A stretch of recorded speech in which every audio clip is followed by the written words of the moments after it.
puisse parler de la part de Dieu. Nous allons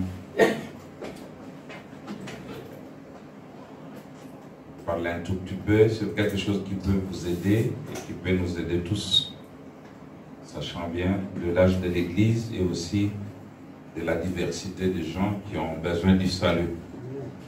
Nous allons nous tenir debout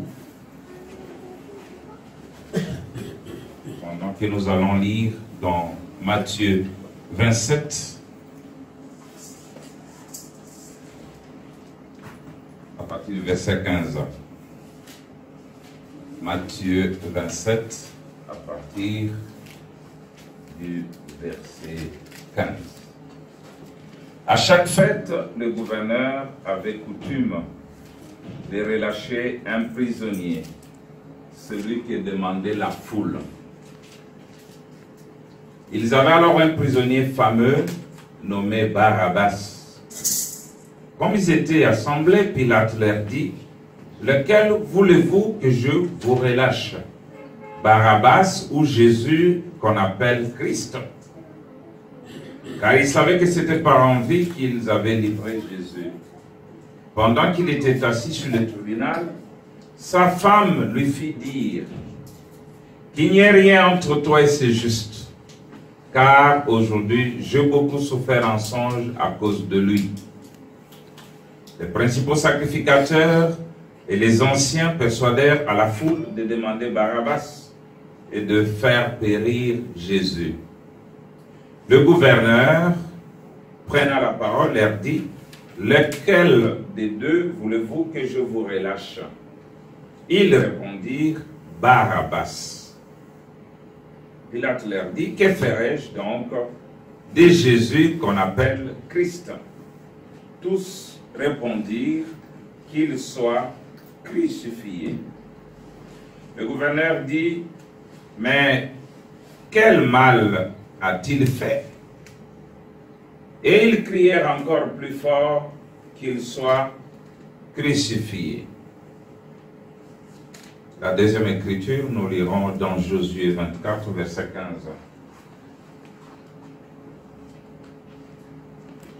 Et si vous ne trouvez pas bon de servir l'Éternel, choisissez aujourd'hui qui vous voulez servir, ou les dieux que servaient vos pères au-delà du fleuve, ou les dieux des Amoréens dans les pays desquels vous habitez. Moi et ma maison, nous servirons l'Éternel. Prions. Dieu notre Père, nous te demandons de faire descendre tes bénédictions sur la lecture de ta parole et sur cet auditoire. Que nous ne sortions pas d'ici comme nous sommes entrés, Seigneur. Accepte que ta parole bénisse même une seule âme et qu'elle se rapproche de toi. Te laissons toute la place jusqu'à la fin dans le nom du Seigneur Jésus-Christ. Amen. Amen. Merci, vous pouvez vous asseoir. Et contrairement à ce que le pasteur avait dit, bon, je n'ai pas beaucoup de temps. Je crois que je vais aller seulement jusqu'à dimanche prochain. 4 petites réunions et ça suffira. Et Dieu nous donnera encore du temps. Je vais parler ce matin sur le libre arbitre. C'est un message lié au choix. Parce que Dieu a créé l'homme en lui donnant le libre arbitre.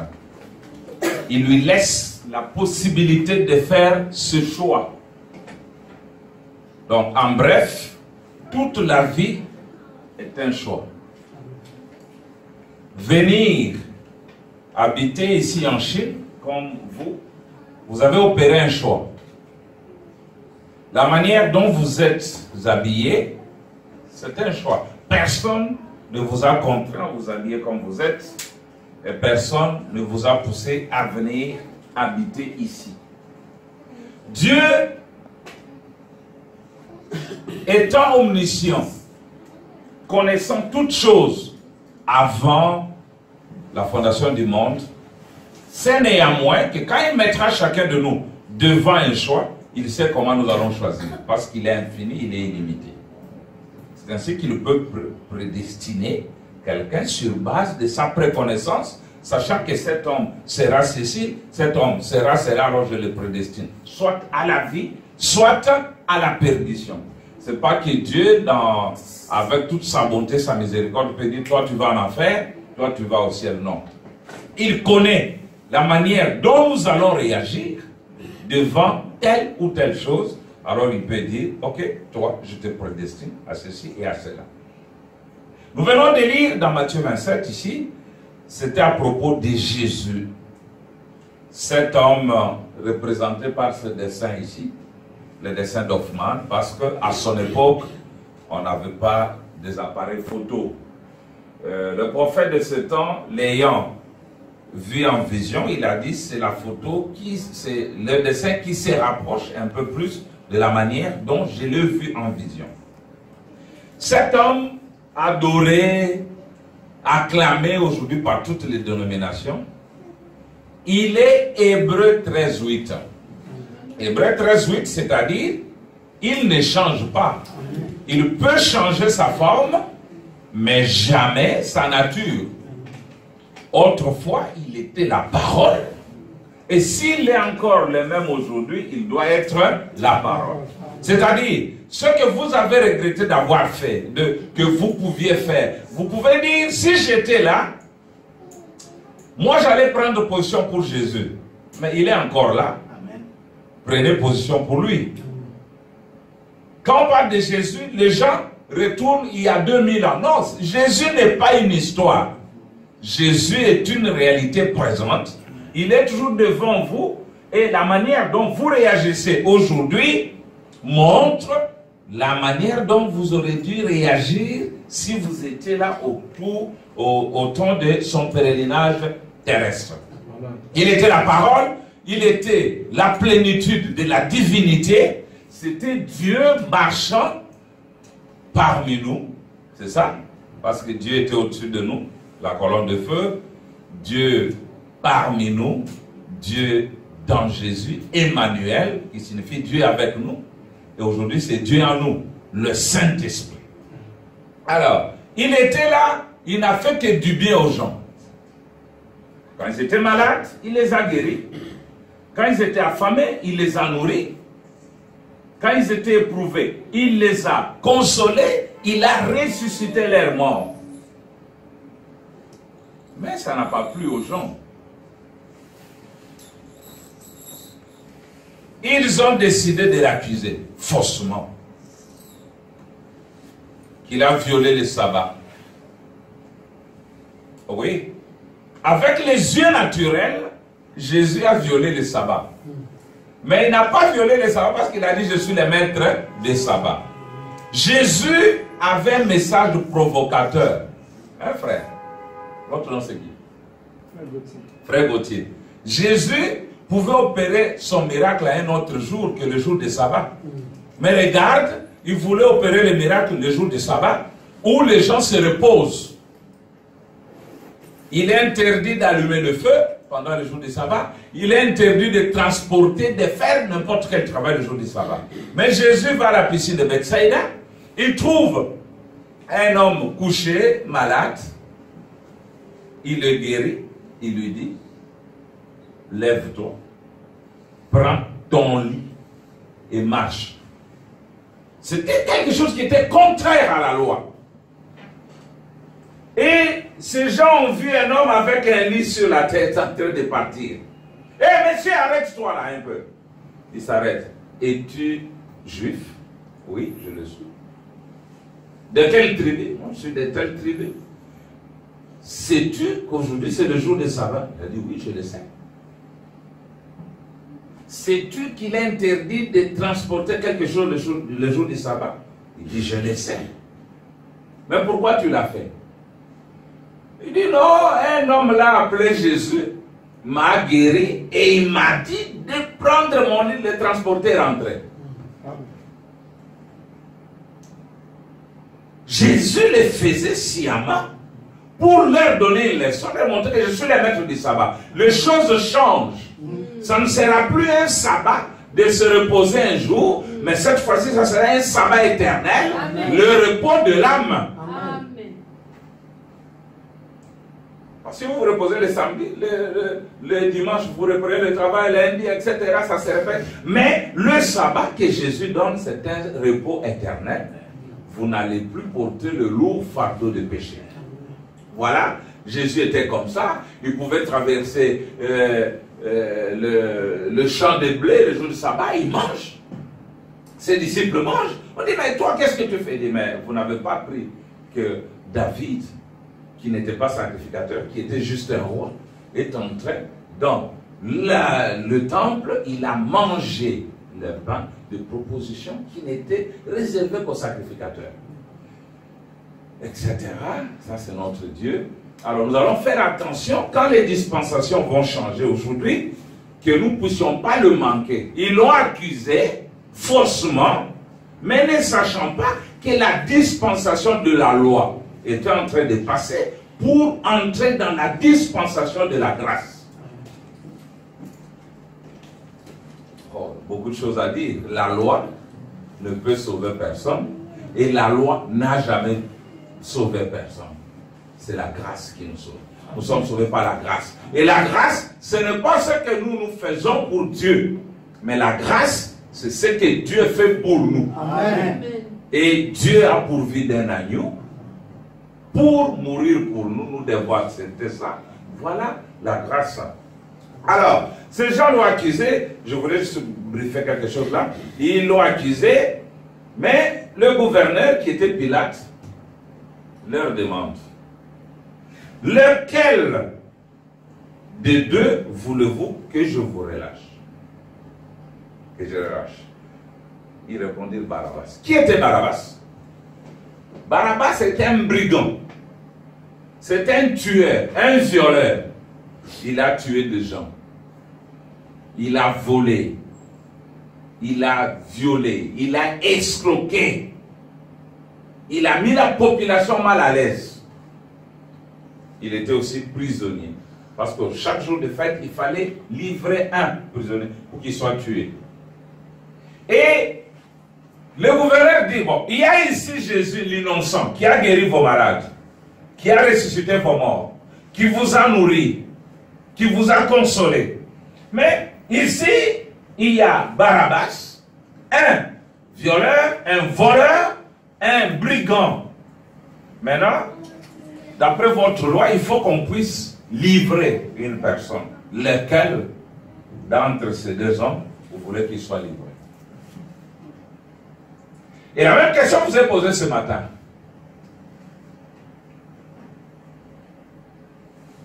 Ils ont dit non, tuez cet homme qui nous a nourris, qui nous a guéris, et crucifié, libéré Barabbas. Nous le voulons encore dans nos maisons. Jésus fait, nous ne voulons pas de ça. Oui, ils étaient libres d'opérer ce choix.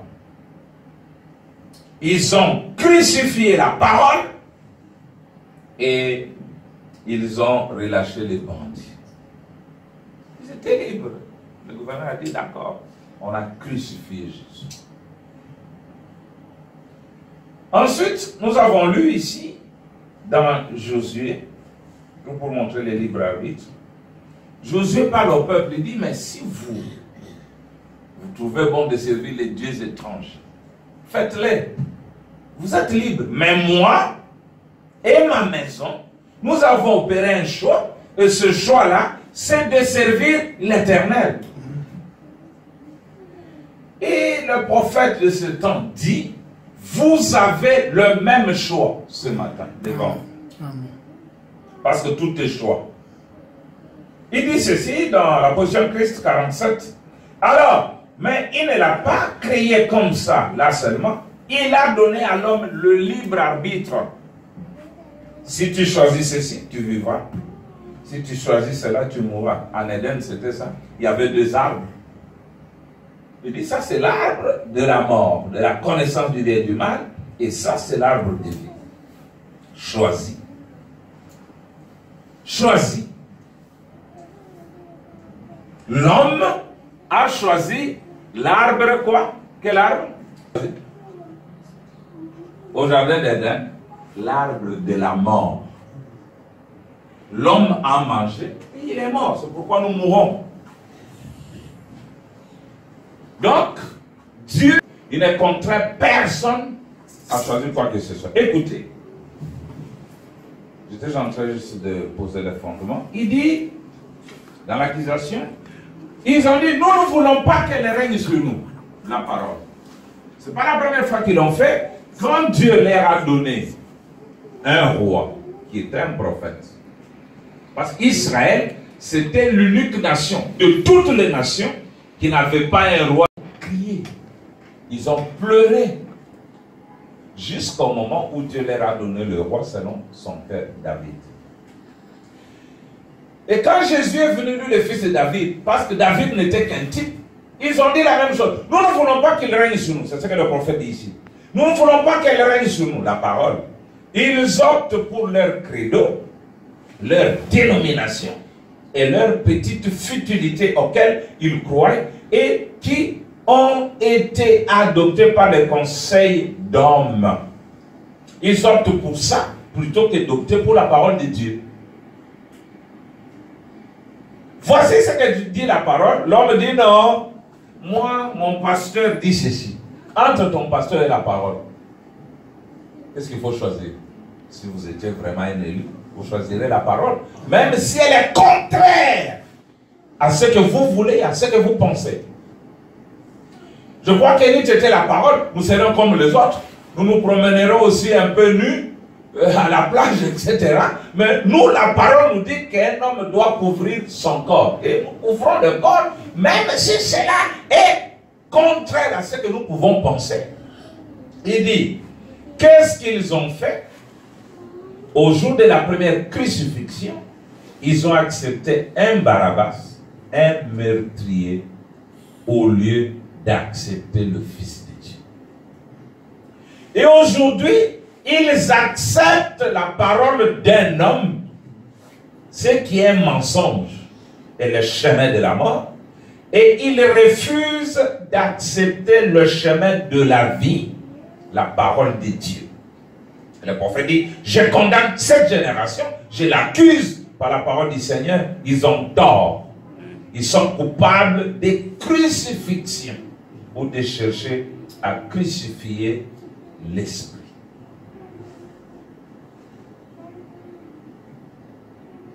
La même chose est devant nous. La parole révélée, la parole confirmée, elle est devant nous. Mais nous voulons vivre comme nous voulons. Nous voulons écouter ce que nous voulons. Nous voulons prendre ce que l'homme a pris, l'homme a dit, au lieu de prendre ce que la parole dit. Celui qui est dans cette situation aurait crucifié Jésus à son époque. Voici ce que dit la parole. Toi tu dis non, d'ailleurs aujourd'hui, Dieu ne regarde pas ça, Dieu ne fait pas ceci, mon pasteur m'a dit ceci. Tu es en train de crucifier Jésus comme ils l'ont fait. Ils l'ont fait littéralement, hein, frère Gauthier, c'est ça? Ils l'ont fait littéralement. L'avoir crucifié en ce temps. On l'a crucifié, ça nous a donné à nous les nations l'occasion de le recevoir. Il les a rejetés, s'est tourné vers nous. Mais aujourd'hui, vous les crucifiez pour obtenir quoi? C'est ainsi que quand Moïse a frappé le rocher 2 fois, Dieu l'a puni. Il ne l'a pas laissé entrer dans la terre promise parce que Jésus ne peut mourir qu'une fois. Il est déjà mort, ça suffit. Il ne faut plus les crucifier aujourd'hui. Ça devient un péché impardonnable. Bon, avant que je n'arrive à mon message, Frère Wam dit ceci dans la parole parlée de la séance originale. Il dit maintenant des milliers de gens opèrent des signes en ces derniers jours. Ce qui est une génération de chercheurs de signes qui ne connaissent rien du tout du véritable mouvement de Dieu ni de sa parole en ces derniers jours. Oh, mais regardez cet homme-là, le feu sort de sa bouche. Oh, il doit être un homme de Dieu. Voilà la génération que nous avons. Cet homme-là, c'est ce que vous faites, beaucoup de mégas dans les téléphones pour partager des vidéos d'un monsieur qui danse dans l'espace. Il danse dans l'espace, les gens partagent. Mais quand il vient à l'église, il vient sans offrande. Mais chaque jour, il achète les mégas d'internet pour partager des blagues, pour partager des bêtises. Mais il n'envoie jamais une citation à quelqu'un pour que cette personne lise et soit sauvée. Oh, vous voyez ce monsieur-là, il est comme Jésus. Oh, regardez ses cheveux comme Jésus. Est-ce que vous avez déjà vu Jésus?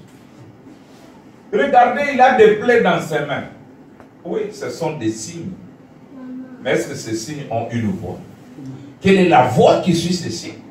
Parce que Dieu a dit à Moïse, s'ils n'écoutent pas la voix du premier signe, ils écouteront la voix du deuxième signe. Un signe sans voix, c'est diabolique. Amen.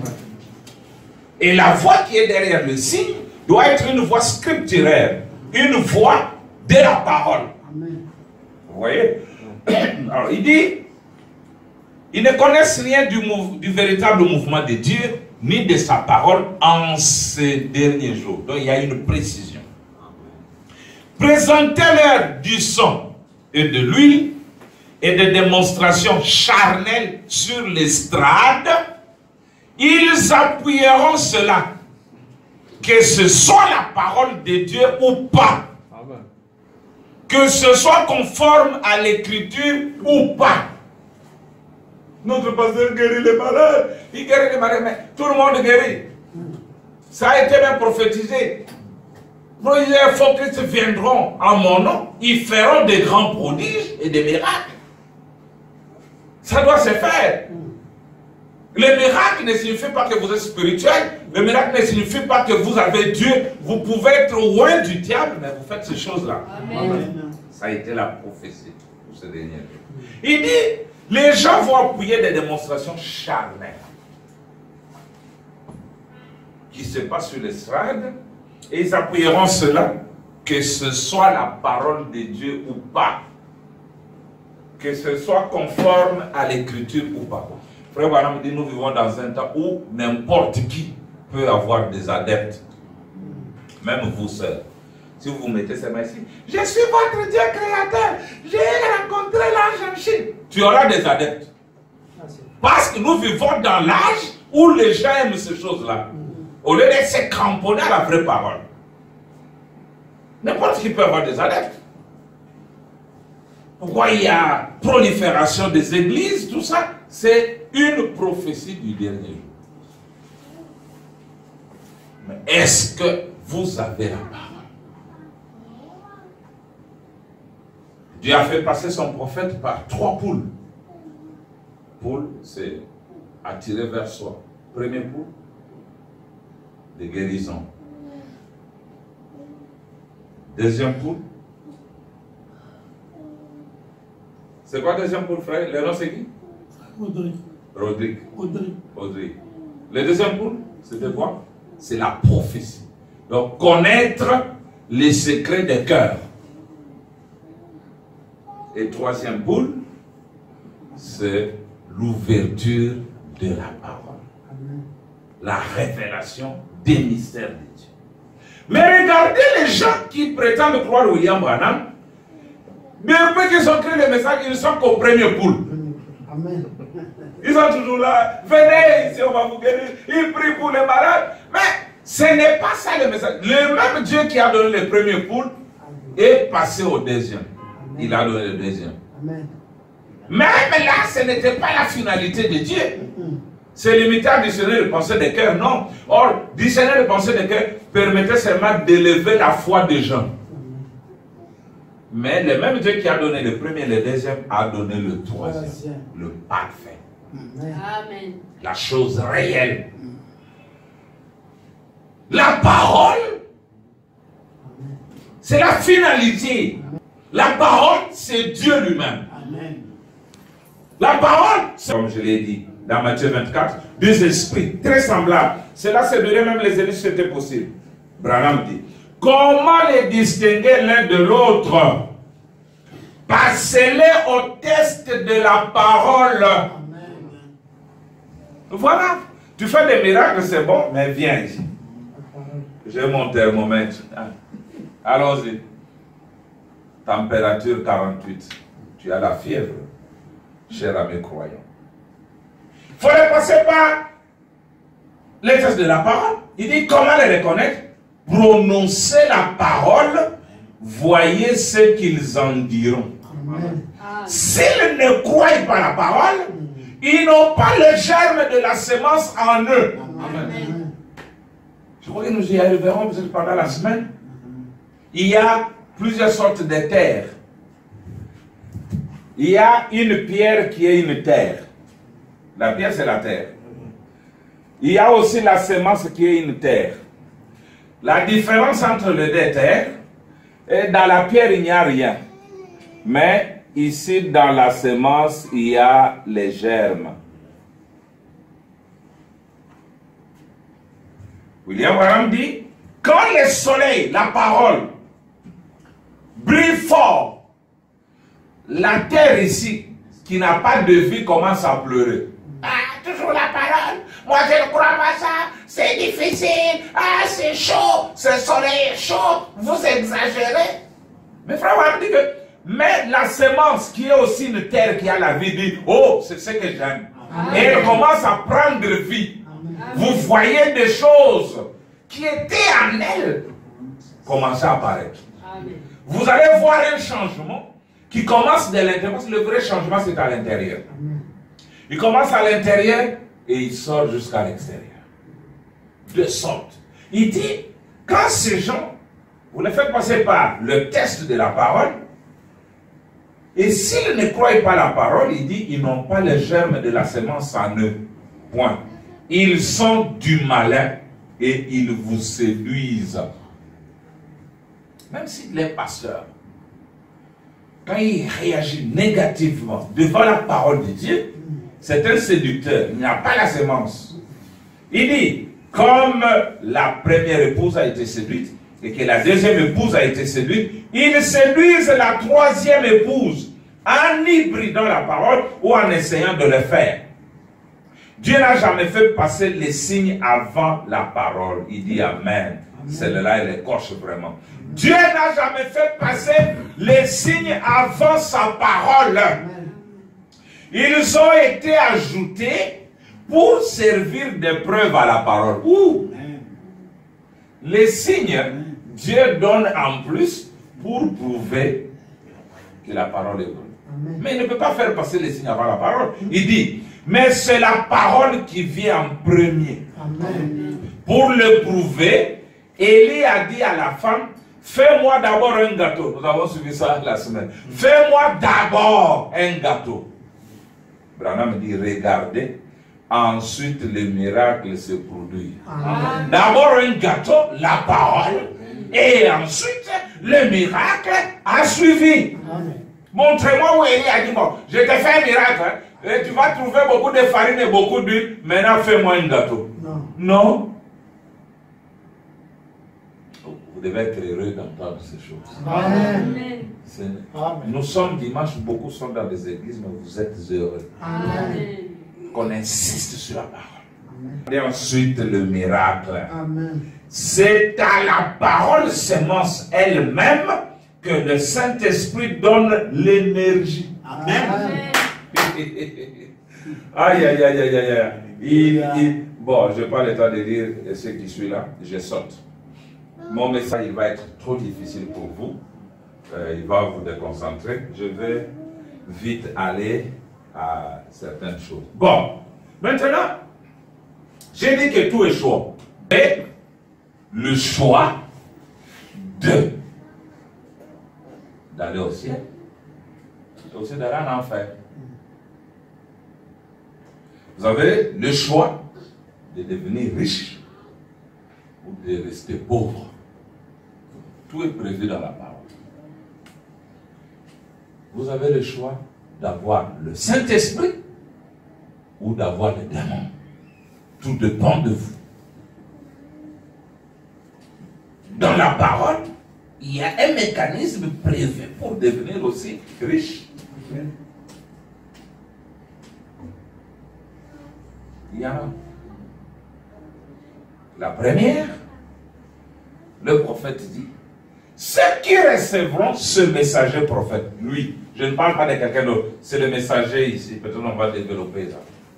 Il dit, ceux qui recevront ce messager prophète, en son propre nom, en sa qualité, recevront les effets bénéfiques de son ministère. Amen. Amen. Et Dieu nous l'a envoyé, il dit, Dieu m'a envoyé pour bénir les gens. Amen. Il y a des gens qui sont devenus riches seulement à cause de lui. On ne va pas parler de prix de pétrole, on ne va pas parler de toutes ces choses que nous connaissons. On ne va pas parler des Samadères.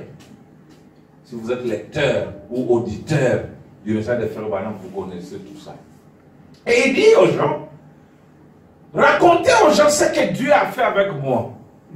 Cela les rapprochera plus de Dieu et cela les fera prospérer. Donc, ici, je vais parler de ce choix. Et je crois que Dieu va vous bénir. Quand nous allons dans 1 Roi 18, 21, Élie a dit la même chose. Il a trouvé que le peuple était derrière Jézabel, qui avait amené les dieux étrangers en Israël. Et Élie se croyait seul. Mais Dieu, dans sa grande économie, s'était réservé 7000 hommes qui n'avaient point fléchi les genoux devant Baal. Maintenant, Élie leur dit, alors Élie s'approcha de tout le peuple et dit, jusqu'à quand clocherez-vous de deux côtés? Si l'Éternel est Dieu, allez après lui. Si c'est Baal, allez après lui. Et le peuple ne lui répondit rien. Aujourd'hui, si la dénomination a la parole, allez vers la dénomination. Si c'est William Branham qui a la parole, allez vers William Branham. Il ne faut pas rester entre les deux, souffrant le chaud et le froid. Une position mitigée, je crois qu'on nous a parlé de ça la semaine, on n'est ni chaud ni froid. Et la conséquence est que la tiédeur fait vomir. Pourquoi Dieu dit, je vous vomirai de ma bouche. Prenez un lait tiède ou un thé tiède, chaque fois vous allez commencer à vomir. Prenez-les soit froid, soit chaud. Cette position, Dieu ne l'aime pas. Bon, maintenant, nous avons conclu que Dieu n'est pas un dictateur, n'est-ce pas? Nous faisons notre choix ce matin d'être saints ou de rester souillés, d'être sérieux ou de ne pas être sérieux, d'être un vrai croyant ou de ne pas être un vrai croyant. Bon, il faut que je sorte certaines choses, peut-être on va y revenir la semaine. Je vais vous dire ceci. Dans le choix d'une épouse, William Branham dit à partir du verset 31, paragraphe 31, verset 31, c'est la même chose. Il dit, suivez maintenant, dans bien des domaines de la vie, il nous est donné la possibilité de choisir. Écoutez, le mode de vie lui-même est un choix. Tu peux accepter de manger la chikwam, un Gauthier, manger la chikwam et le pondo chaque jour. Tu peux aussi avoir le choix de manger le pondo, le poisson, la viande, sur ta table au même moment. Parce qu'il dit, même le mode de vie lui-même est un choix. Écoutez, nous avons le droit de suivre notre propre voie, de choisir notre propre manière de vivre. L'instruction est un choix. Il y a des gens qui n'ont jamais étudié. Il y a ceux-là qui sont limités à l'école primaire, d'autres à l'école secondaire, d'autres à l'université, d'autres sont allés très loin jusqu'à défendre des thèses. Il dit l'instruction est un choix. Nous pouvons choisir soit de faire des études, soit de ne pas faire d'études. Nous avons le choix. Écoutez, le bien et le mal, c'est un choix. Tout homme, toute femme, garçon et fille doit choisir, soit d'essayer de mener une vie droite, ou de ne pas mener une vie droite. C'est un choix. Une fille peut choisir de rester vierge ou de perdre sa virginité. Mais nous arriverons seulement aux conséquences. Tu peux choisir, tel que tu es là, de te prostituer au nom de la parole. Oui, si tu es sauvé, d'accord, Dieu ne va pas te perdre. Mais tu vas avoir des conséquences dans ta chair. Tu vas ramasser le sida, tu vas mourir plus jeune, avant le temps. C'est un choix. Tu peux choisir de vivre ou de ne pas vivre. Il continue. Il dit, le choix est quelque chose d'important. Il continue. Votre destination éternelle est un choix. Et peut-être que ce soir, chez nous, c'est à midi, le matin. Et peut-être que ce soir, certains d'entre vous vont faire ce choix du lieu où ils passeront l'éternité avant la fin du service de ce soir. Il y aura une fois où si vous avez repoussé Dieu bien de fois, il y aura une fois où vous le repousserez pour la dernière fois. Viens écouter la parole. On n'est pas né avec. Nous avons entendu qu'il y a une promesse de la Bible qui s'est accomplie. Cette promesse, c'est Malachie 4. On a regardé la prophétie, on a regardé l'homme, on a dit celui. Amen. Au temps de Jésus, les disciples avaient vu une promesse accomplir qui était, je crois, Isaïe 35. On a dit, quand il dit votre Dieu viendra, lui-même vous sauvera. Quand il viendra, le boiteux seront ceci, les sourds vont entendre, les aveugles vont voir, etc. Quand les disciples ont vu un homme accomplir cela, ils ont dit c'est lui. Les autres ont dit ce n'est pas lui. Jean qui avait présenté, quand sa vision de l'aigle avait déjà baissé, il a envoyé les disciples pour dire, allez lui demander, est-ce lui qui doit venir ou devons-nous attendre un autre? Jésus n'a pas dit, c'est moi. Ou ce n'est pas moi, il a dit, asseyez-vous. Aveugle, voyez. Sourd, entendez. Boiteux, marchez. Mort, résistez. Il a dit, allez dire à Jean ce que vous avez vu et ce que vous avez entendu. Jean a dit, ah oui. Comme j'ai vu ses œuvres, donc c'est lui. Amen. C'est la même chose. Dieu a promis Malachie 4. Et l'esprit de lui qui doit revenir pour la 4e fois dans l'église. Nous avons regardé tous ces gens. Mais nous avons regardé celui-ci, nous avons dit oui, c'est lui. Amen. Les signes promis s'accomplissent en lui. Et nous avons choisi. Vous avez droit de rejeter ou d'accepter. C'est un choix. Il dit votre destinée éternelle est un choix. Et peut-être que ce soir, certains d'entre vous vont faire ce choix du lieu où ils passeront l'éternité avant la fin du service de ce soir. Il y aura une fois où si vous avez repoussé Dieu bien de fois, il y aura une fois où vous le repousserez pour la dernière fois. Il y a une ligne de démarcation entre la miséricorde et le jugement. Et il est dangereux pour un homme ou une femme, un garçon ou une fille de franchir cette ligne parce qu'il n'y a pas de retour possible après avoir franchi cette limite. C'est Dieu, en nous donnant sa grâce, il y a un endroit où il y a une ligne rouge qu'on ne peut pas franchir. Quand vous la franchissez, le jour où vous direz, ah non, cette chose-là est vraie, je vais rentrer pour croire au message de Branham, ça ne sera plus possible. Cela a été même typifié en Israël quand l'homme était vendu à l'esclavage. Et que la 7e année, on devait sonner la trompette pour qu'il puisse être libre. On dit que s'il refusait d'être libre, d'accord, sœur, suis-moi, Quand il refusait d'être libre, il dit non. On l'a amené au temple. On prenait son oreille, on mettait sur un poteau et on perforait. On ne perforait pas à la main, c'est à l'oreille pour dire, il a entendu le son de la trompette, mais il n'a pas voulu sortir. Désormais, dans le spirituel, désormais, vous n'entendrez plus les sons de l'évangile et on a la décision de sortir. Quand vous prendrez la décision, on dirait, mais regarde à l'oreille, on a déjà marqué.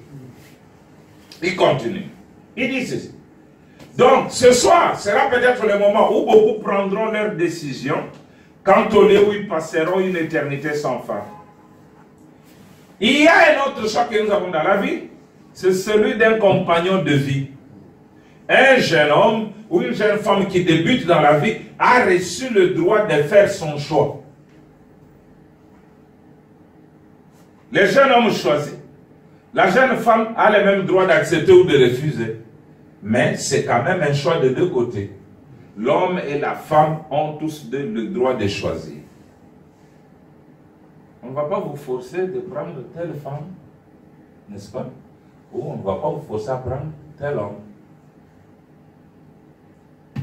La Bible dit, ou le message, que chercher une fille de Dieu née de nouveau, peu importe à quoi elle ressemble. Aujourd'hui, nous ignorons même les principes du choix. Nous choisissons seulement la beauté. Même si à l'intérieur, il n'y a pas la semence, il n'y a pas la vie. Nous choisissons une pierre qui va aimer seulement le mariage, le sexe, mais jamais la parole. Et de deux côtés aussi. Vous allez choisir un homme qui fera de toi esclave, mais jamais mettre la parole en pratique. C'est un choix. Tu dois choisir. Tu es libre de regarder aux richesses, d'épouser un mari riche, mais qui n'a rien à l'intérieur. Tu es libre de choisir un homme qui n'a pas d'argent, mais qui a la parole à l'intérieur.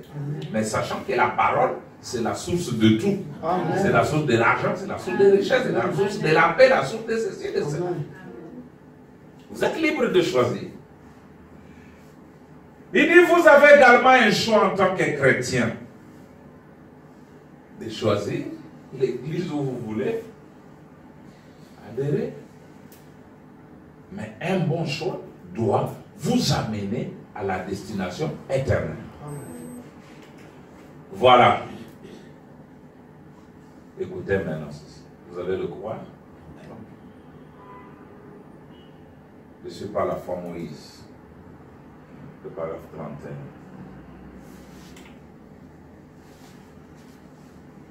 31 à 32 ou 33. Si tu comprends le choix, quand je veux prêcher sur la vie éternelle et comment la recevoir, ça va beaucoup t'aider. Il faut que ce message de ce matin rentre. Je commence ce prêcher le 20 juillet 58. Il y a un choix. Ceci va vous bouleverser. Et nous faisons notre choix. Nous choisissons ce qui est pour notre propre bien. Mais Moïse a choisi les afflictions et la disgrâce. Parce que Moïse était dans le palais de Pharaon. Il regardait ses frères dans la boue, dans la souffrance, dans l'esclavage. Moïse a dit, ça ne sert à rien que moi je reste au palais pendant que ma nation souffre. Je vais être avec eux. Il a choisi les afflictions et la disgrâce afin de marcher avec le peuple de Dieu. Pensez-y donc. Écoutez ceci. Il a choisi d'être dans les afflictions avec le peuple de Dieu et il a considéré cela comme un trésor plus grand. Car il t'inferme, voyant celui qui est invisible. Eh bien, une fois, Lot a eu à faire un choix. Vous savez que Lot marchait avec Abraham. À un moment, Abraham lui dit non, choisis, il faut qu'on se sépare. Abraham a laissé l'autre choisit le premier. Et pourtant, c'était lui l'héritier de la promesse. L'autre a regardé, il a vu, là où il y avait beaucoup d'herbes, la plaine de Sodome, qui était bien arrosée. Il a dit, moi je vais là-bas. Il a laissé Abraham dans les hauteurs, dans des endroits pierreux, où il n'y avait pas assez de pâturage pour son bétail. Il est allé, mais vous savez ce qui lui est arrivé en faisant ce choix? Il a été capturé. Il fallait qu'Abraham vienne le secourir. Le frère Abraham dit, parfois le deuxième choix est bon. Ne vous précipitez pas. Il dit ceci. Eh bien, une fois l'autre a eu à faire un choix. Et il se peut que ce matin, il y ait des hommes et des femmes assis qui feront un choix final. Écoutez maintenant. Vous êtes aujourd'hui ce que vous êtes parce qu'il y a plusieurs années, vous avez choisi d'être ce que vous êtes maintenant. Amen. Moi je souffre beaucoup. Je crois que tout le monde écoute les Lingala. Et moi je suis non. Si nous rentrons dans ta vie, nous allons remarquer qu'il y a plusieurs années, ce que tu es ici, tu l'avais choisi. Peut-être inconsciemment. Il ajoute, il dit d'abord, vous êtes ce que vous êtes.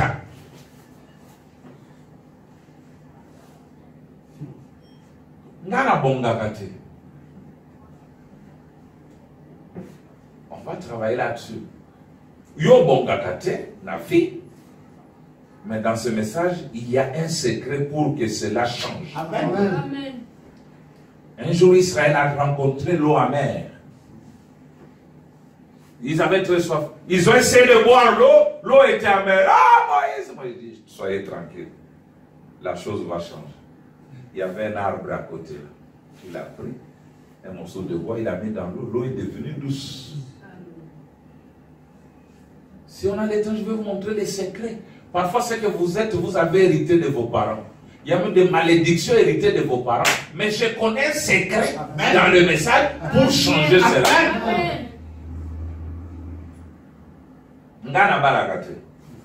Oui. Il y a aussi des familles où ceux qui ont il faut divorcer. Ça vient des arrière-arrière-grands-pères. Ça vient d'une tante ou d'un oncle. C'est l'hérédité. Mais je peux vous montrer comment contourner ça. Amen. Faire la rupture d'une lignée quelconque. C'est surtout dans le message. Voilà pourquoi il faut avoir le message. Parce que dans le message, il y a tout. Amen. Tout ce dont nous avons besoin pour notre vie physique, pour notre vie spirituelle. Amen.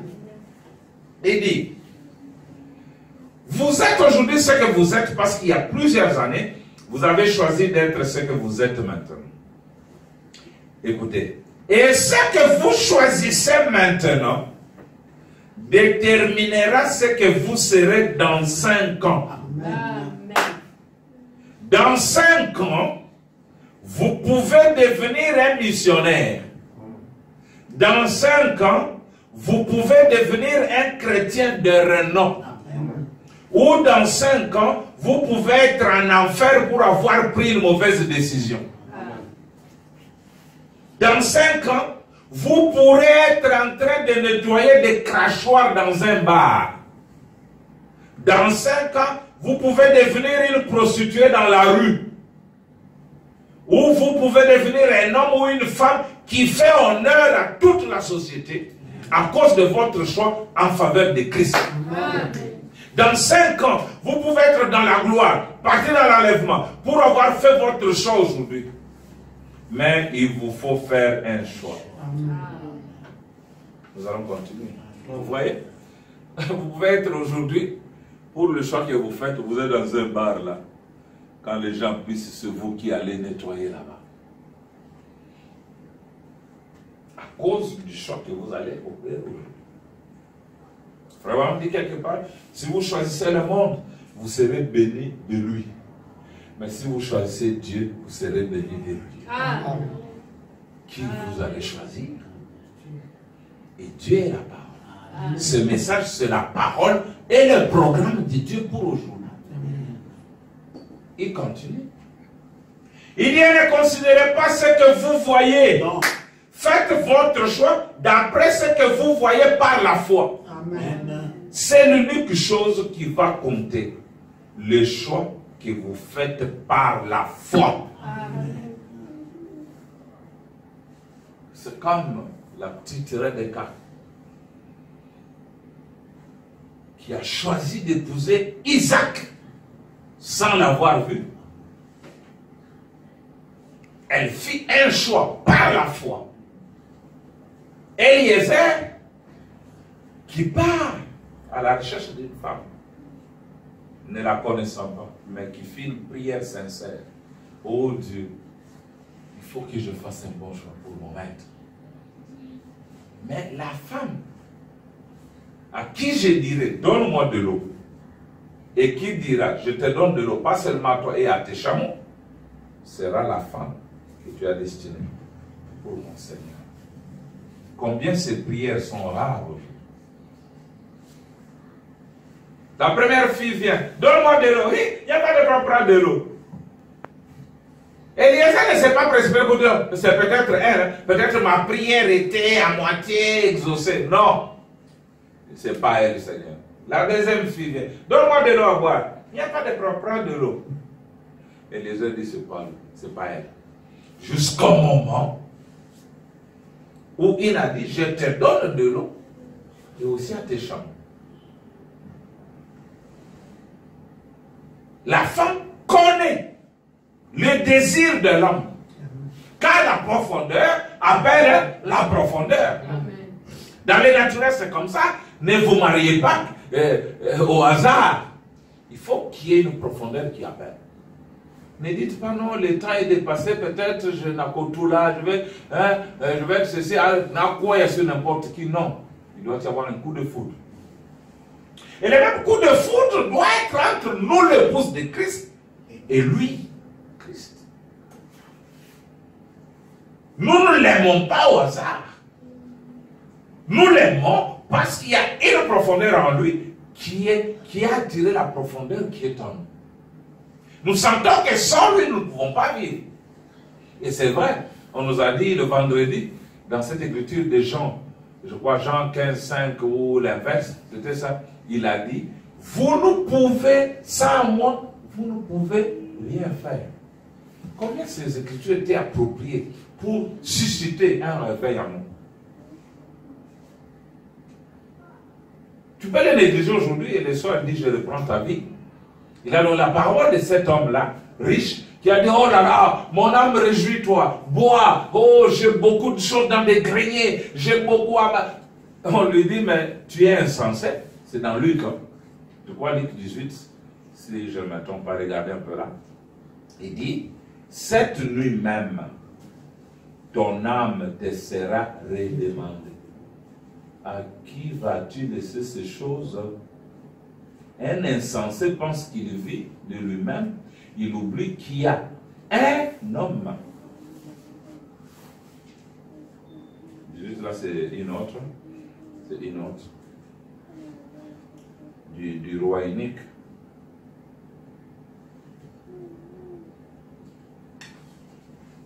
C'est dans Luc 12, 19 à 20, là,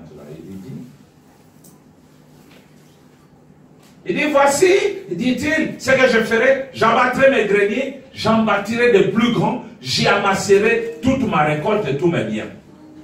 Et je dirai à mon âme, tu as beaucoup de biens en réserve pour plusieurs années. Repose-toi, mange, bois et réjouis-toi. Mais Dieu lui dit, insensé, cette nuit même ton âme te sera redemandée. Et ce que tu as préparé, pour qui cela sera-t-il? Et pas riche pour Dieu. Ta vie ne dépend pas de toi, elle dépend du cep qui te porte. Pourquoi il dit, sans moi, vous ne pouvez rien faire. Vous ne pouvez rien faire par vous-même. Vous ne pouvez pas Laissez la place à Dieu, à Christ, qui est votre Saint, et vous, vous n'êtes que des servants. Donnez-lui cette place pour que vos affaires prospèrent.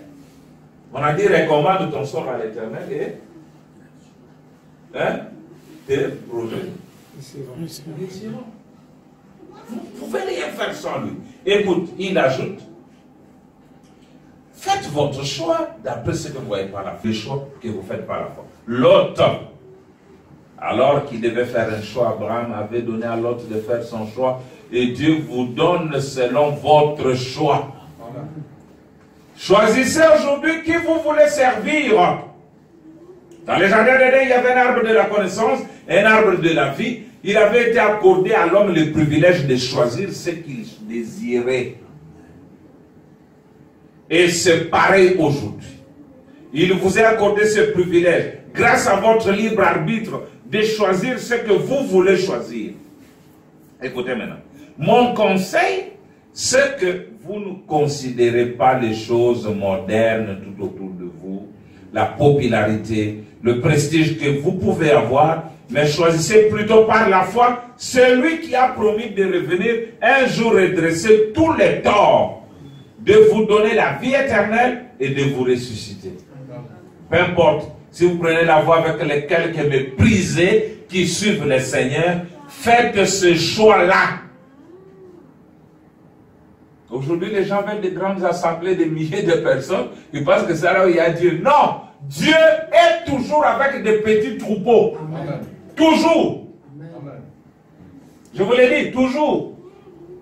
Jésus, le Seigneur du ciel, avec quelle église? 3 ans et demi. Il a laissé combien de croyants? Toi, tu fais ceux qui vomissent, qui vous font vomir des grenouilles. Cette grenouille est entrée en moi comment? Pour qu'elle sorte physiquement. Vous voyez, des chercheurs des signes, que ça soit scripturel ou non. Le feu qui sort de la bouche, la fumée. J'ai une vidéo, si vous voulez, je vais vous la balancer.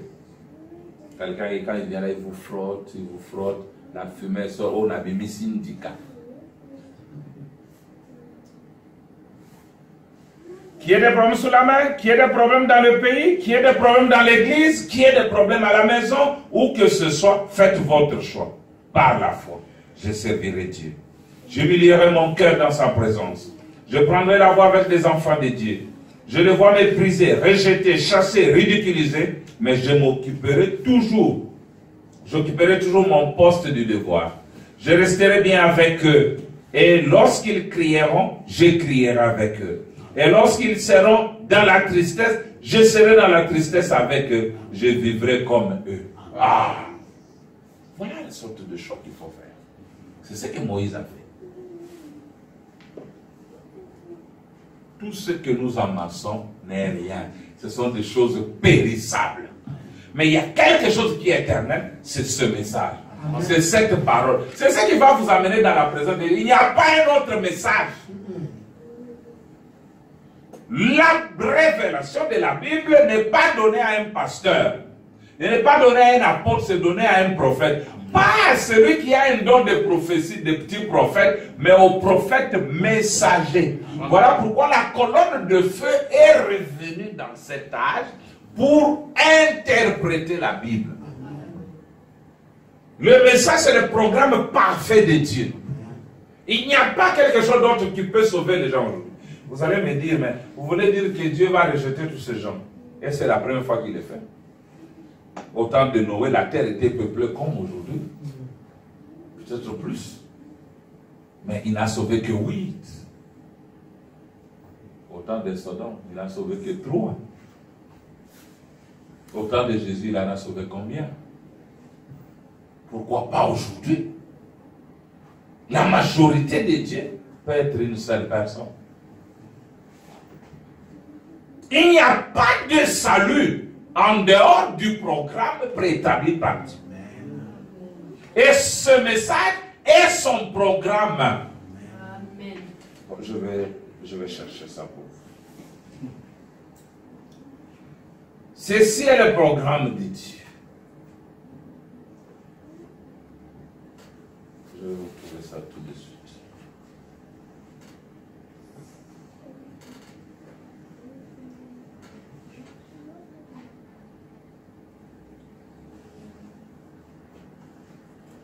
Et, pasteur, venez, on va lire avec cette écriture. Comme ça. Comme ça, je suis dans la délivrance totale. Paragraphe 26. Nous lisons. Je veux que ce tabernacle, lisez avec moi. Je veux que ce tabernacle, maintenant que vous êtes sur pied, je veux que vous continuiez à courir vers le but de la vocation céleste. Quoi que vous fassiez, soyez fermement attachés les uns aux autres. Ayez l'esprit d'éclat le plus possible en gardant un bras tendu vers l'extérieur pour aller chercher quelqu'un d'autre pour le faire entrer. Mais quant à cette foi que nous prêchons maintenant et pour laquelle nous combattons, ne vous en éloignez pas d'un pouce. En effet, si vous croyez que je suis son serviteur, ceci est le programme de Dieu. Écoutez, ce ne sera jamais dans la majorité. Ce sera toujours dans la minorité. Ça a toujours été et ce sera toujours comme ça. Mais souvenez-vous, il est écrit, ne crains point petit troupeau, votre Père a trouvé bon de vous donner le royaume. Amen. Ceci, si vous croyez que Branham est le serviteur de Dieu, ceci est le programme de Dieu. Et il ne sera jamais dans la majorité, mais il sera toujours dans la minorité. Et la Bible dit, je préfère faire route avec les méprisés du Seigneur. C'est ce que Paul a fait. Paul était dans la grande église, les pharisiens. Mais il y avait une petite minorité là-bas. Il les chicotait, il les faisait arrêter, il les faisait tuer, disant qu'ils n'étaient pas dans la vérité. Mais le jour qu'il a rencontré cette même lumière, comme nous l'avons entendu la semaine, qu'il a aveuglé, Dieu lui dit, lève-toi.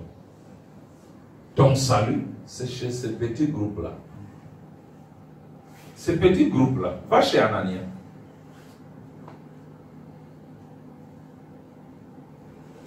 Et Paul a commencé à prêcher la chose qu'il combattait. Les gens l'ont d'abord regardé avec un œil méfiant. Non. Ce type doit être un infiltré. Il vient nous espionner. Oui. Il fallait maintenant que Paul prouve qu'il a réellement cru. Nous avons droit de t'observer aussi. Tu viens directement de Bar. Tu veux commencer à prêcher comment? Nous devons voir le fruit de ta conversion. C'est ce que l'Église a vu dans Paul. Ils disent, non. Ce n'est pas un espion. Il a réellement rencontré le Seigneur et ils lui ont fait confiance.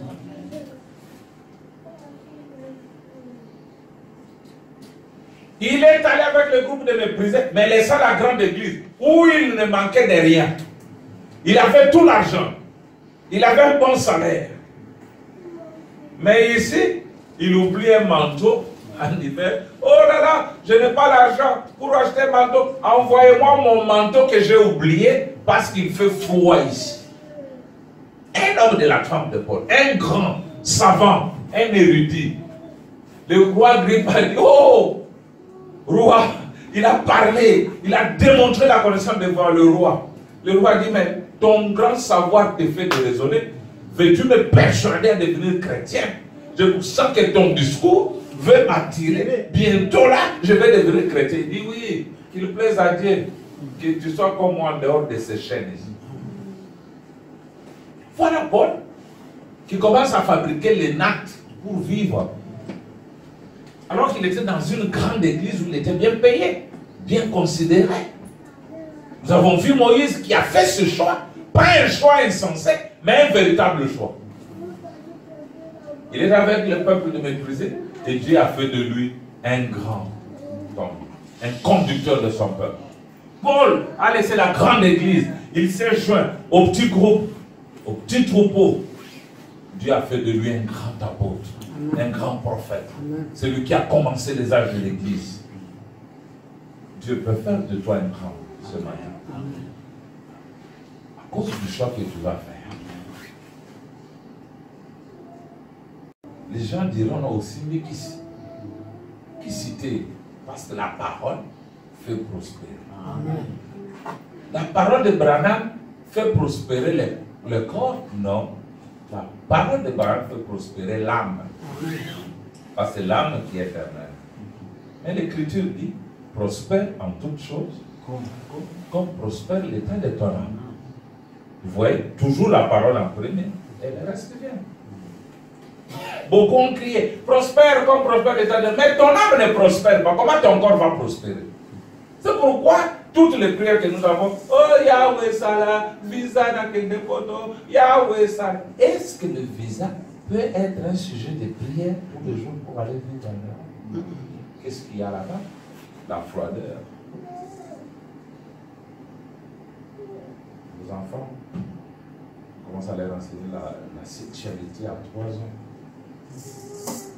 Tu n'as rien à dire. Les lois du pays sont des lois fortes. Tu n'as pas un mot. Il n'y a pas la vie là-bas. Il n'y a pas le salut là-bas. Le salut dans la parole. Et Dieu peut te faire prospérer partout. Écoutez, alors que nous sommes en train d'aller lentement vers la fin, je vais vous lire une citation qui va beaucoup vous aider. Oh là là. Il y a un animal qu'on appelle phoque. Combien on connaît ça? Le phoque. Ce n'est pas un poisson. C'est un animal avoué, mais muni d'une nageoire.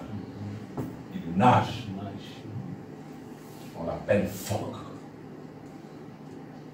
Mais cet animal, suivez pas, ça va vous aider. Si vous ratez ça, vous perdez toute la prédication aussi.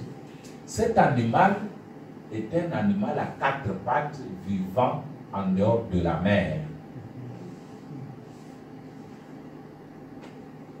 Et quand il allait contempler la mer, il enviait la vie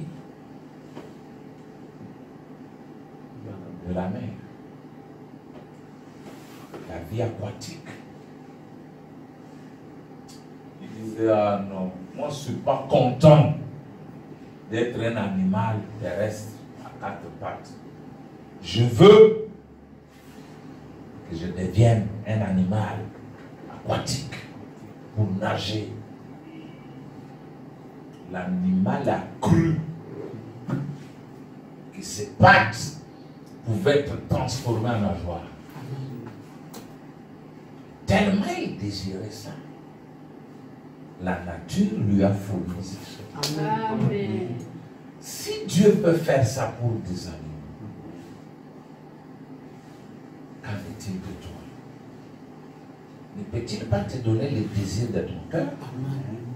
Ne peux-tu pas faire un bon choix ce matin afin qu'il puisse pourvoir? Je vais lire, c'est la parole. Hein? Je les lis. Je suis dans les celliers d'adoration, du 28 novembre 67, le paragraphe 68. Vous savez, on nous a appris que le phoque marchait autrefois au bord de la mer à l'aide de ses pattes. Mais maintenant, il n'a plus de pattes. Elles se sont transformées en nageoires parce qu'il pouvait. Il avait besoin de nageoires quand il est parti de la terre vers la mer en tant qu'animal à fourrure. La nature lui a donné des nageoires à la place des pattes. En effet, il pouvait nager plus qu'il ne pouvait marcher.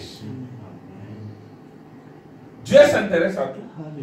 Il s'intéresse aux arbres, il s'intéresse aux animaux, il s'intéresse aux poissons, il s'intéresse aux humains. Jésus dans Matthieu 6 ou 7, il a parlé de Dieu qui s'intéresse aux moineaux. Il s'intéresse aux herbes, aux lys. Vous pouvez lire ça dans la Bible. En ce temps, un poisson mort, Dieu s'est intéressé à lui. Le prophète Branham a parlé. Petit poisson, je te redonne la vie. Au nom de Jésus-Christ. Le poisson ressuscité.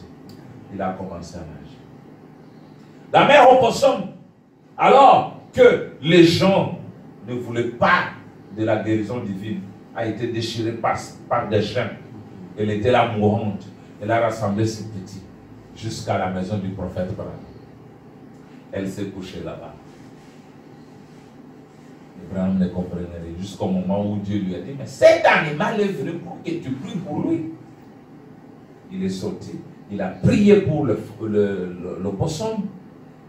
L'opossum a été guéri instantanément et a dit merci. Il a repris ses petits. Il est rentré dans la forêt. Dieu a créé des écureuils. Dieu a créé des hommes. Il a guéri des hommes. Il s'intéresse à tout cela. Il s'intéresse à toi ce matin. N'as-tu pas besoin de quelque chose de plus important que tu peux demander à Dieu cet après-midi? S'il a répondu à la prière du phoque, à la prière de l'opossum, ne peut-il pas répondre à ton désir ce matin? Amen. Je ne sais pas si vous connaissez l'Écriture. La Bible dit, cherchez d'abord les restes, puis le royaume vous sera donné. Non. Hein? Non. C'est pas ça? Non, c'est pas ça. Ah bon, on a dit quoi? Cherchez d'abord le royaume. Cherchez premièrement le royaume et le reste vous seront donnés par-dessus. Les restes, c'est quoi? Les restes? Le matériel.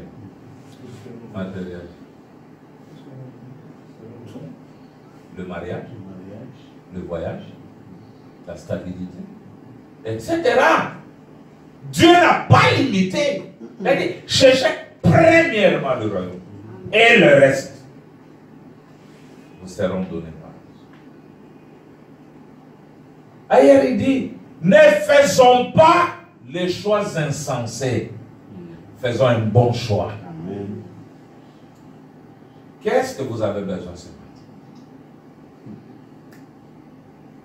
C'est difficile, parfois ce message est difficile. Mais il n'est pas difficile. Il est difficile quand tu le regardes de loin. Amen. Mais une fois dedans, oh là là, c'est doux. Ça devient facile. Et regardez. Je peux même fermer mon ordinateur pour que vous voyez que j'ai terminé. Mais je vous raconte cette histoire. Il y a un homme appelé Elimelech. Il y avait un homme appelé Elimelech. Il vivait dans quelle ville? Frère? C'est la ville. Il vivait dans quelle ville? Qui connaît? Il vivait à Bethléem. Bethléem signifie la maison du pain de Dieu. C'est ça? L'endroit où il y avait le blé en abondance. Vous pouvez aller, si vous allez en Israël, vous allez le trouver, c'est dans la vallée. Et dans la vallée, selon l'agronomie, c'est là où il y a beaucoup d'alluvions.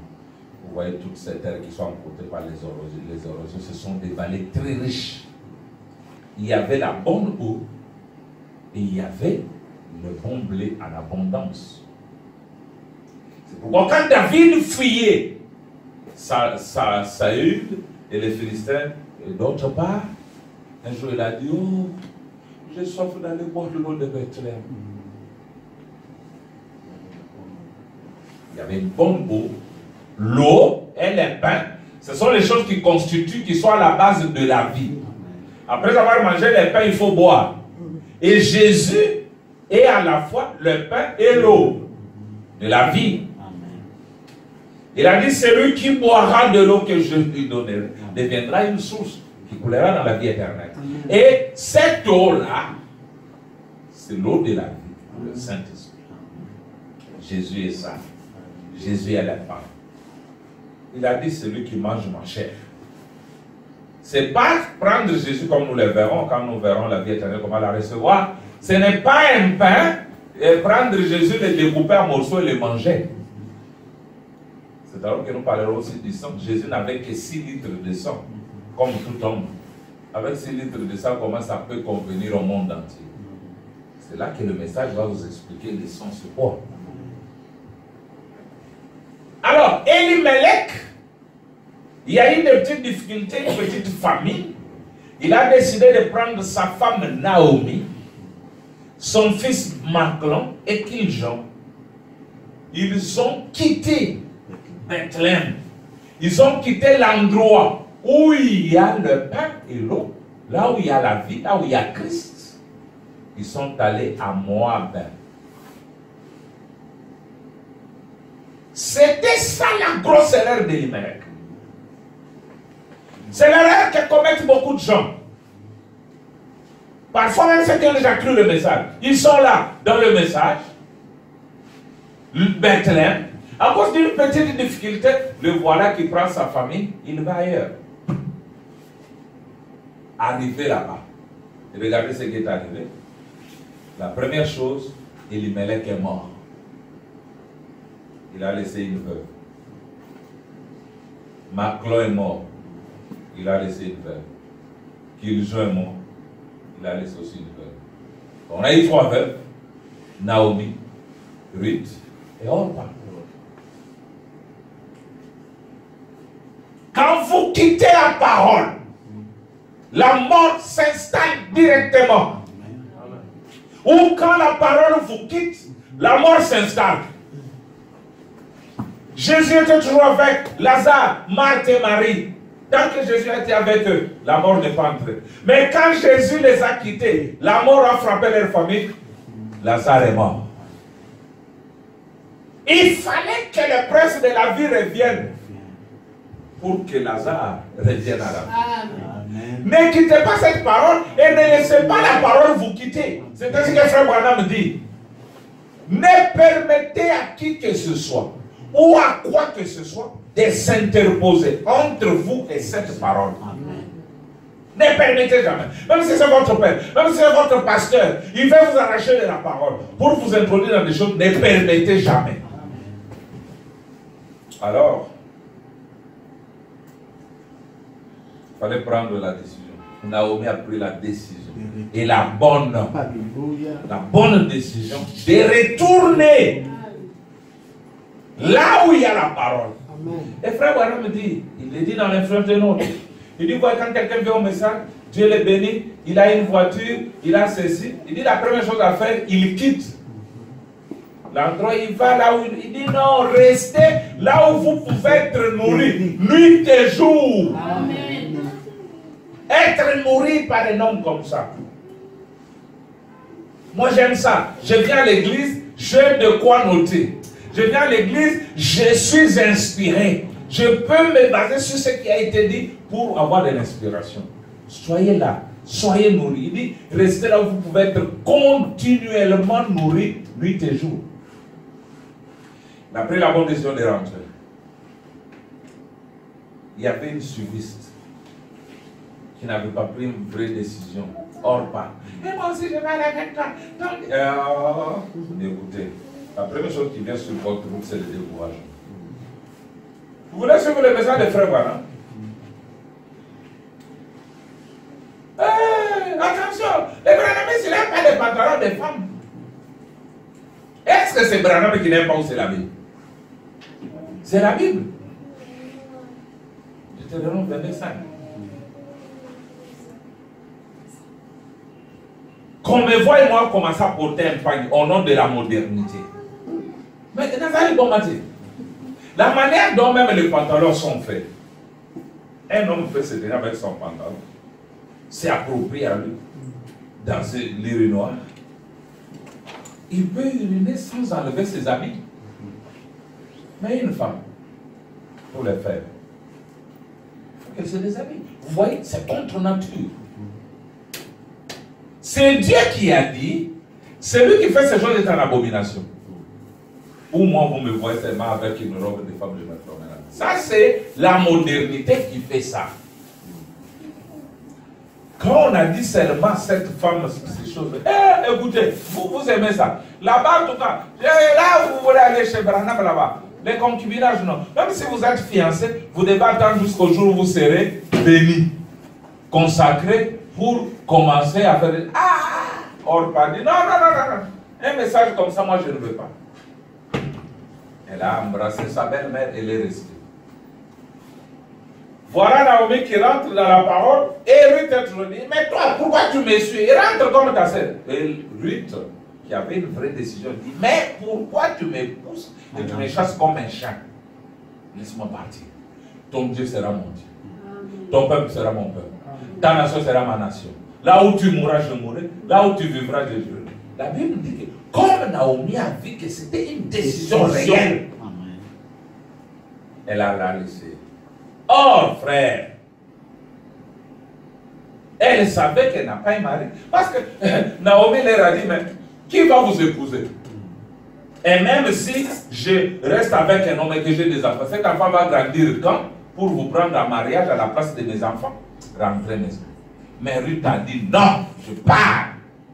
Je prends la décision de suivre le message. Arrivé là-bas, vous voyez, la première étape, c'était la décision. Amen. La deuxième étape, il fallait chercher à vivre. Elle a commencé à glaner. Glaner signifie, vous êtes derrière le moissonneur, si un grain de maïs tombe, vous ramassez ça. Un grain tombe, vous ramassez. Quand un oiseau veut prendre les grains là, vous chassez l'oiseau, vous prenez ça. Vous pouvez rentrer avec une quantité de blé comme ça pour manger. C'est comme ça qu'elle a commencé à vivre. Très courageuse.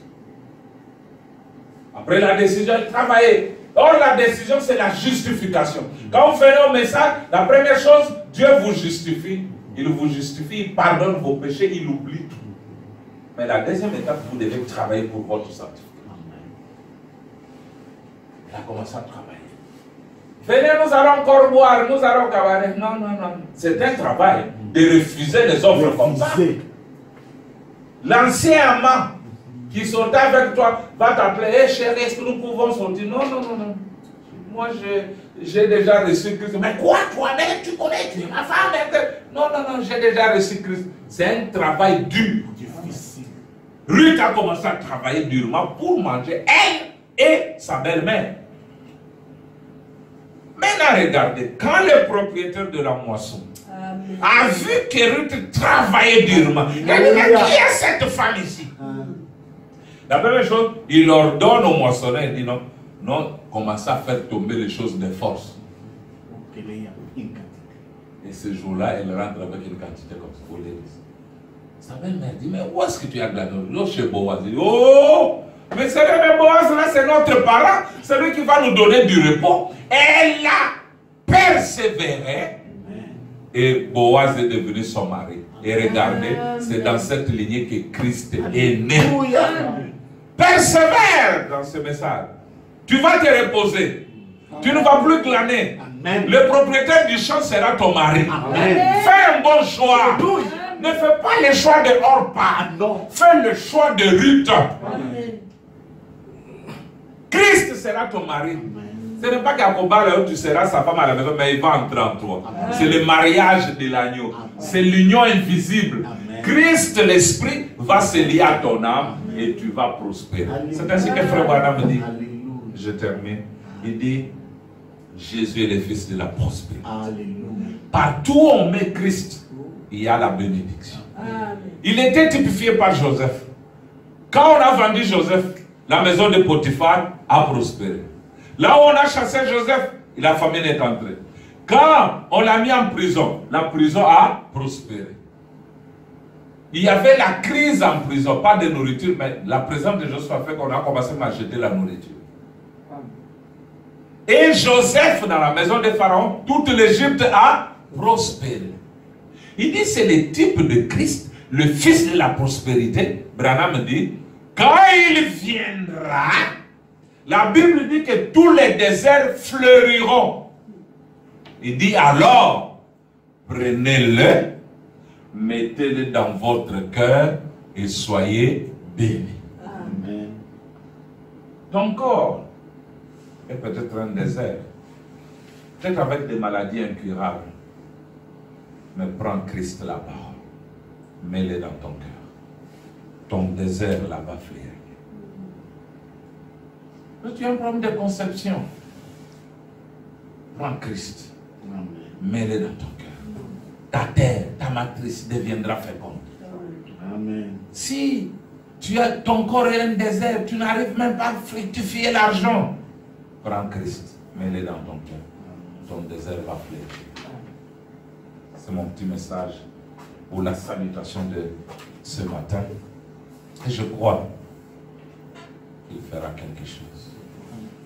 Je crois qu'il bénira quelqu'un quelque part. Que Dieu vous bénisse. Inclinons nos têtes pendant que le pasteur.